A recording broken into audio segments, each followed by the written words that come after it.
you look at the architecture of Washington, D.C., you look at the architecture of major buildings in London, like the Bank of England and so on and so forth, and you're looking at Rome. And Rome never went away. It just changed the way it operated, went underground rather than in your face.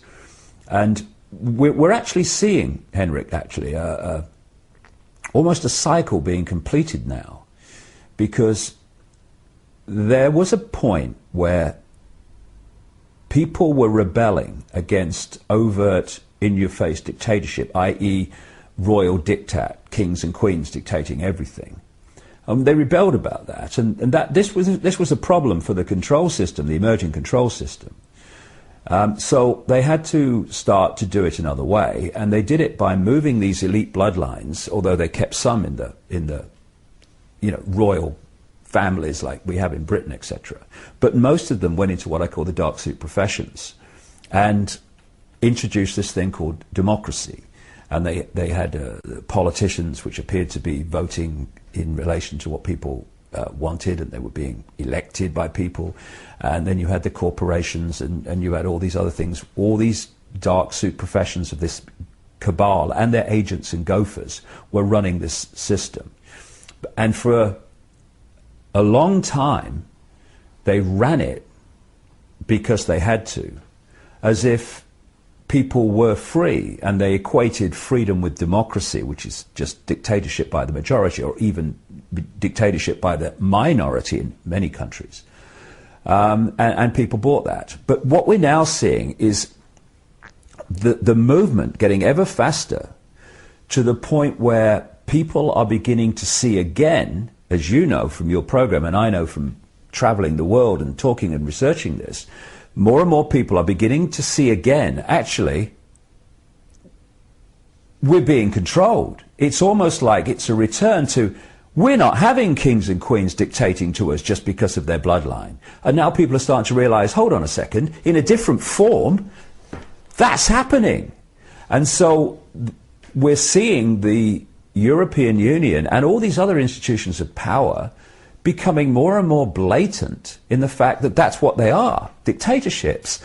And so this Rubicon that's been crossed with this Lisbon Treaty is going to take us into an era very, very soon where vast numbers of people will realize, actually, we're seeing another version of what humanity rejected centuries ago, which is the overt dictatorship by the few of the many. How we respond to that will decide how long it goes on for. You mentioned, which is interesting, basically how the Roman Church has been built on a previous religion, pretty much. Right.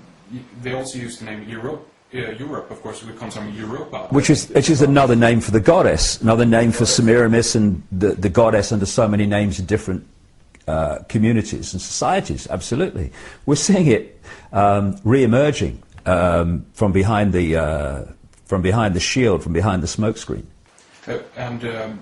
Because in one way you can look at that, the EU even have in some cases statues of Europa riding the bull, Zeus, you know, and in Christian lore that could be interpreted as the woman who's riding the beast, you know, the harlot. If we look at it from the Bible again, it's Babylon the Great, mother of harlots and out of earth's abominations.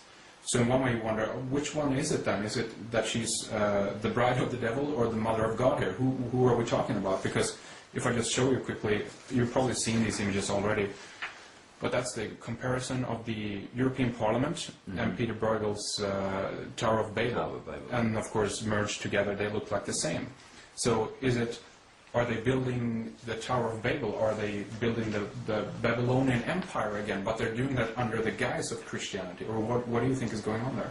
Well, all the way through this period, from Babylon, Sumer, ancient Egypt, right through the present day, the same network of interbreeding families and bloodlines have been at work. And they've been following the same religion, worshipping the same quote gods, it's all been the same stream of belief, of manipulation of families all the way through. But there have been periods where they've had to hide it, and there's periods when they've put it in front of our faces because they were confident enough that they could get away with it. So if you go further back, they were openly displaying their human sacrifice, their idols, their symbols, the whole thing. And then they went through this period where they felt necessary to do it covertly. And what we're seeing now is the re-emergence of putting it in our face. Now, this is happening in two ways. First of all, they're doing that. But secondly, as a result of a tremendous amount of research by people over the last few years, and the internet and books, etc., increasingly vast numbers of people are aware of these symbols, they're aware of the bloodlines, they're aware of the agenda. And what's actually happening, what conspiracy research is actually about, is bringing from the subconscious, the subliminal, to the conscious mind. So if you show someone a subliminal advertisement, for instance, and they look at it, the conscious mind won't see it. Almost everyone's conscious mind won't see it. When you point out where the subliminal is, and then show it them again and again, any time, the first thing they will see is the subliminal they couldn't see before, right? This is the way it works. I mean, it's amazing, but it's the way it works. Because what you've done is you brought it to conscious awareness. Now, as researchers, etc., have brought these things to public attention, they are bringing them out of the subconscious, out of the subliminal. And so people are seeing these things like they wouldn't have seen them before. So to an extent, they're putting it more and more in our face. But allied with that, people are seeing it more and more. Because a lot of things that were there before, like the Statue of Liberty, which is a classic representation of the goddess of Babylon in the way that she was portrayed, holding the torch, the lighted torch, which was the symbol of Nimrod, the Babylonian father god. And actually, she's actually standing in New York Harbor on a depiction of the sun.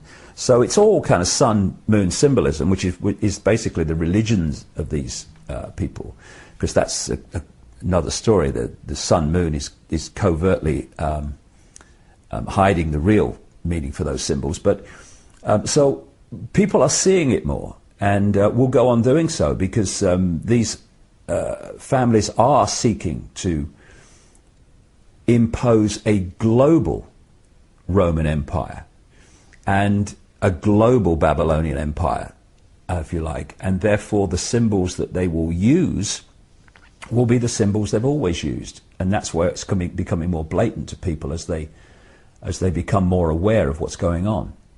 If we look at some of the more obvious symbolism of the European Union, if we look at the flag then, for instance, again, we have the 12 stars in the flag. Do you think that that's an astrological / zodiacal reference? Is it a Catholic reference with the Mother Mary and her 12 stars around her head?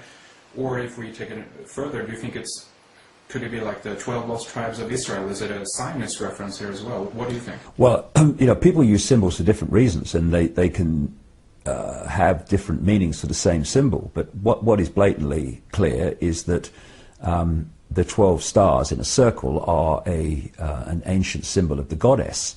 So, in the book of Revelation, which you can read in the Bible, you've got the 12 stars around the goddess figure, and the story that's told, cover story, is that there was a gentleman who was involved well before the European Union and the European community became established, who was involved in the background early administration of the whole process of introducing, who was walking along and looked up, and he saw a statue of Mother Mary, And he looked up and he saw the stars around